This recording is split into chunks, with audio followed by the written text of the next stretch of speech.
Hello guys, कैसे हैं आप सब लोग। आई होप अच्छे ही होंगे। तो आज हम करने वाले हैं स्टॉबे कंडेंसेशन रिएक्शन, जो ऑर्गेनिक केमिस्ट्री का मोस्ट इम्पोर्टेंट रिएक्शन है एमएससी सेकंड सेमेस्टर के लिए। कल हमने करी थी बेंजोइन कंडेंसेशन रिएक्शन। अगर आपने नहीं देखी है तो सबसे पहले आप चैनल विजिट करिए, वहाँ पे आपको बेंजोइन कंडेंसेशन रिएक्शन मिल जाएगी। ठीक है, तो हम आज करने वाले हैं स्टॉबे कंडेंसेशन रिएक्शन। ठीक है, तो ये क्या होती है, इसमें क्या होता है, aldehyde and ketone react with dialkyl succinate in presence of strong base to form monoester of an alpha alkylidene और एराइलिडीन सक्सिनिक एसिड। इसमें क्या होता है, जो एल्डिहाइड एंड कीटोन होता है वो रिएक्ट करता है डाइअल्काइल सक्सिनेट के साथ, ठीक है, स्ट्रॉन्ग बेस की प्रेजेंस में, और फॉर्म करता है मोनोएस्टर किसका, अल्फा एल्काइलिडीन का और एराइलिडीन सक्सिनिक एसिड। ठीक है, इनका मोनोएस्टर फॉर्म करता है। इस कंडेंसेशन रिएक्शन को क्या कहते हैं, स्टॉबे कंडेंसेशन रिएक्शन। ठीक है, तो ये आपकी रिएक्शन है, RCOR डैश है। ठीक है, ये क्या हो गया, ये सक्सिनेट हो गया, डाइअल्काइल succinate, CH2 CH2 COO C2H5 COO C2H5। ठीक है, ये बेस प्रेजेंट हुआ इस NaH की, ये लिखा था ना, इन प्रेजेंस ऑफ स्ट्रॉन्ग बेस, तो NaH की प्रेजेंस में ये रिएक्शन हुई, RCR double bond CO C2H5 CH2 CONA plus CH3 CH2OH।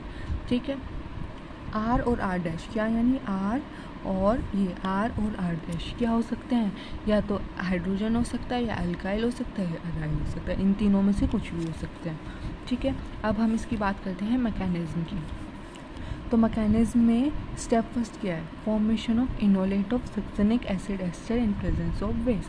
सबसे पहले हम क्या इनोलेट का फॉर्मेशन करते हैं, ये इनोलेट किससे फॉर्मेशन करते हैं, जो ये हमने ये ऐड किया ना इससे। ठीक है, क्या है ये, डाइअल्काइल सक्सिनेट। डाइअल्काइल सक्सिनेट से हम पहले इनोलेट बनाएंगे, तो कैसे बनेगा, CH2CO OC2H5 OC2H5। ठीक है, इसमें हम क्या करेंगे, देखो जो ये C2H5O नेगेटिव जब इससे रिएक्ट करेगा, ये हाइड्रोजन इसके साथ निकल जाएगा, तो यहाँ पे क्या आ जाएगा, नेगेटिव चार्ज आ जाएगा। ठीक है, तो हमने यहाँ पे बना लिया negative charge, CO C2H5 CH2CO C2H5 और C2H5OH निकल गया। उसके बाद ये नेगेटिव चार्ज यहाँ पे अटैक करेगा। ठीक है, तो यहाँ पे डबल बॉन्ड आ जाएगा, और जो ये वाला डबल बॉन्ड था ये यहाँ पे चला जाएगा, तो यहाँ पे नेगेटिव चार्ज आ जाएगा। ये देखो, ठीक है, यहाँ पे डबल बॉन्ड आ गया, यहाँ नेगेटिव चार्ज आ गया, तो ये क्या बन गया, ये इनोलेट आयन बन गया सक्सिनिक एसिड एस्टर का। ठीक, ये हो गया स्टेप फर्स्ट। अब देखते हैं स्टेप सेकंड। ठीक है, स्टेप सेकंड क्या है, enolate ion gives nucleophilic addition reaction with aldehyde और ketone, this addition reaction is irreversible.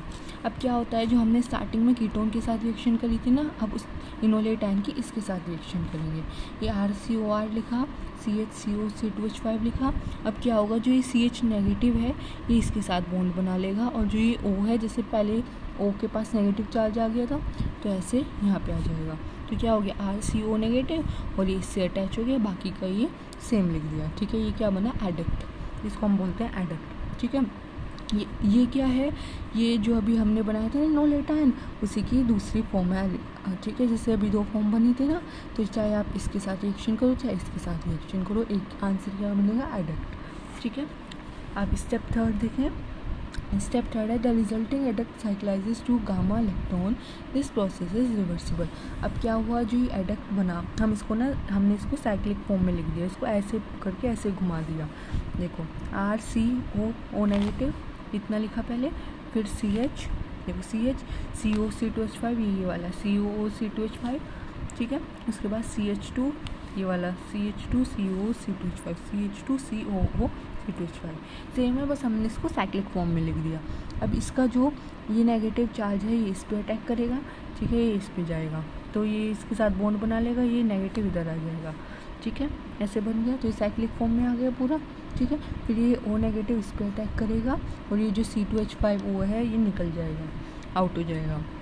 ठीक है, तो हमारा क्या बन गया, ये बन गया। ठीक है, ये इस पे जब इस पे अटैक किया तो यहाँ पे आया, तो ये बॉन्ड बनेगा डबल बॉन्ड। ठीक है, और सारा ही सेम है, तो ये क्या बन गया, गामा इलेक्ट्रॉन। तो ये क्या है, स्टेप थर्ड। अब अगर स्टेप 4 की बात करें, स्टेप 4 क्या होगा, irreversible ring opening of conjugate base of lactone ester to give an ion of unsaturated ester acid. जो ये है, इसने क्या किया, अब कॉन्जुगेट बेस ऑफ लैक्टोन बनाया। कैसे बनाया? C2H5O नेगेटिव डाल के। जो ये बॉन्ड है ये वाला, ये यहाँ पे गया और जो यहाँ पे नेगेटिव चार्ज आया ये यहाँ पे गया, ठीक है। तो उससे क्या होगा, जब ये यहाँ पे आया तो यहाँ पे डबल बॉन्ड बन जाएगा, ठीक है। तो यहाँ पे क्या आ गया? Negative charge. ये देखो RCC डबल बॉन्ड C2H5, ठीक है। ये ऐसे ही हो गया, ये डबल बॉन्ड हो गया और ये O नेगेटिव यहाँ आ गया, ठीक है। क्योंकि ये बॉन्ड ब्रेक हो गया ना, जब ये बॉन्ड ब्रेक हुआ, इसे C2H5O नेगेटिव डाला तो ये बॉन्ड ब्रेक हुआ, तो यहाँ नेगेटिव चार्ज आ गया और इसका यहाँ पे आ गया, तो ये एल्कीन बन गई, ठीक है। फिर जब इसमें H3O पॉजिटिव के साथ अटैक कराया, H2O पॉजिटिव के साथ अटैक कराया तो क्या बन गया? जब भी हाइड्रोनियम आयन डालते हैं क्या बन जाता है? OH कार्बोक्सिलिक एसिड बन जाता है। तो ये बाकी का सेम था, COOH बन गया। तो हमारा प्रोडक्ट हुआ किसका? स्ट्रॉबेरी कंडेंसेशन रिएक्शन का, ठीक है। ये ना पूरा हमारा स्ट्रॉबेरी कंडेंसेशन रिएक्शन कंप्लीट हुई। अगर आपको इसकी वो लिखनी है, एक्स्ट्रा आपको डिटेल में लिखना है और तो आप ये लिख सकते हैं, the prime synthetic utility of this reaction arise from the fact that final condensation product may be decarboxylated with hydrobromic acid in presence of acetic acid. The resulting product is beta gamma unsaturated acid. ये वाला product है, ठीक है। जब हमने इसके साथ क्या कराया, HBr और CH3CO के साथ रिएक्शन कराई तो क्या हो गया? ये सारा रिमूव हो गया। तो क्या बना? RCC CH CH2O COOH, ठीक है। ये पूरा का पूरा जो है ये पार्ट ये रिमूव हो गया, ठीक है। उसके बाद जो resulting beta gamma unsaturated acid है वो हाइड्रोजनेटेड हो जाता है सैचुरेटेड एसिड में बाय कॉपर क्रोमिक कैटलिस्ट। मतलब जब हम इसमें जो अभी बना था हमारा, इसमें जब हम ये डालेंगे तो हमारा ये प्रोडक्ट फॉर्म होगा RCH CH CH2 CH2 COH। तो हमारा ये रिएक्शन है, ये आप एडिशन में लिख सकते हैं अगर आपको अपना आंसर लॉन्ग करना है, नहीं तो उतना भी सफिशिएंट है, ठीक है। तो आज की वीडियो में इतना ही। अगर आपने चैनल को लाइक शेयर एंड सब्सक्राइब नहीं किया है तो वो कर दीजिए और बेल आइकन प्रेस कर दीजिए, इससे आने वाली सभी अपडेट्स आपको टाइम टू टाइम मिल सके। Thank you so much.